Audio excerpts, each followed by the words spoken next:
Hello friends, welcome to அபியின் சாஸ்தா சமையல். இன்றைக்கி நம்ம இந்த வீடியோவில் என்ன பார்க்க போகிறோன்னா, டேஸ்டியான ஹெல்த்தியான எம்மியான சிக்கன் 65 தாங்க. அதுவும் வில்லேஜ் ஸ்டைலில் 3 பொருள் தாங்க ஆட் பண்ணணும்.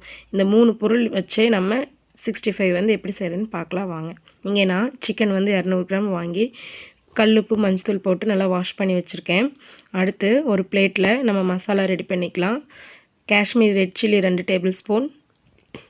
அடுத்து இது கூடவே சால்ட் ஒரு 1/2 ஸ்பூன். அடுத்து கடலெண்ணெய் ஆட் பண்ணுறேன், 2 டேபிள் ஸ்பூன் ஆட் பண்ணிக்கோங்க. அடுத்து இதெல்லாம் வந்து ஒன்றா ஆட் பண்ணிவிட்டு நல்லா கலக்கி விடுங்க.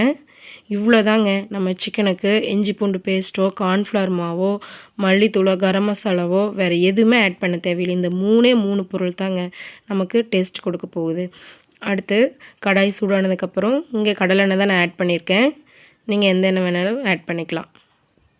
நம்ம கலக்கி வச்சுருக்கிற இந்த மசாலாவில் வாஷ் பண்ணி வச்சுருக்கிற சிக்கனை ஒவ்வொன்றா எடுத்து பரட்டி ஆயிலில் நம்ம ஃப்ரை பண்ண வேண்டியது தாங்க. அப்போல்லாம் அந்த காலத்தில் பாட்டிங்கெல்லாம் எங்கள் ஊரில் எங்கள் பாட்டி எனக்கு இப்படி தான், நாங்கள் சின்ன வயசாக இருக்கிறப்ப இப்படி தான் செஞ்சு கொடுப்பாங்க. அதுவும் அவங்க செய்யவே எங்களுக்கு ரொம்ப ஆசையாக இருக்கும், அடிதடியாக இருக்கும் சாப்பிட்றதுக்கு. ஆனால் இப்போ நம்ம சில்லி செய்கிறதா இருந்தால் இஞ்சி பூண்டு பேஸ்ட்டு கார்ன்ஃப்ளவர் மைதா அது இது நிறைய ஆட் பண்ணி சில்லி போடுறோம். ஆனால் எங்களுக்கு எங்கள் பாட்டி அப்போது இந்த 3 பொருள் வச்சு தான் செஞ்சு கொடுப்பாங்க. ரொம்ப டேஸ்ட்டாக இருக்கும். அடுத்தது ஆயில் சூடானதுக்கப்புறம் நான் இங்கே நம்ம பரட்டி வச்சுருக்க சிக்கன் பீசஸ் எல்லாம் ஒவ்வொன்றா ஆட் பண்ணுறேன். அது போக நீங்கள் கலக்கிறப்ப கொஞ்சம் உப்பு கொஞ்சம் தூக்கலாக போடுங்க, அப்போ தான் கொஞ்சம் நல்லாயிருக்கும்.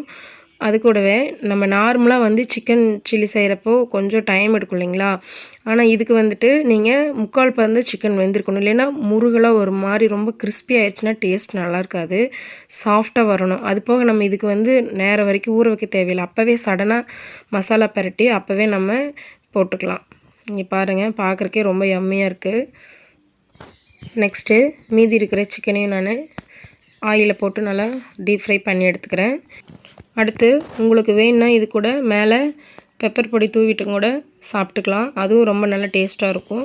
அவ்வளோதாங்க, நமக்கு டேஸ்டியான யம்மியான எந்த மசாலாவுமே ஆட் பண்ணாமல் ஃப்ரெஷ்ஷான சிக்கன் 65 வந்து அதுவும் வில்லேஜ் ஸ்டைல், அதுவும் பாட்டிமா செய்கிற அதே பக்குவத்தில் நமக்கு சிக்கன் 65 ரெடியாச்சு. கண்டிப்பாக இந்த ரெசிபி நீங்களும் ஒரு டைமாவது வீட்டில் ட்ரை பண்ணி பாருங்கள், ரொம்ப சூப்பராக இருக்கும். இந்த ரெசிபி உங்களுக்கு பிடிச்சிருந்துச்சுன்னா லைக் பண்ணி ஷேர் பண்ணி சப்ஸ்கிரைப் பண்ணுங்கள். கூடவே இருக்க பெல் பட்டனை கிளிக் பண்ணி ஆல் கொடுங்க. தேங்க்ஸ் ஃபார் வாட்சிங்.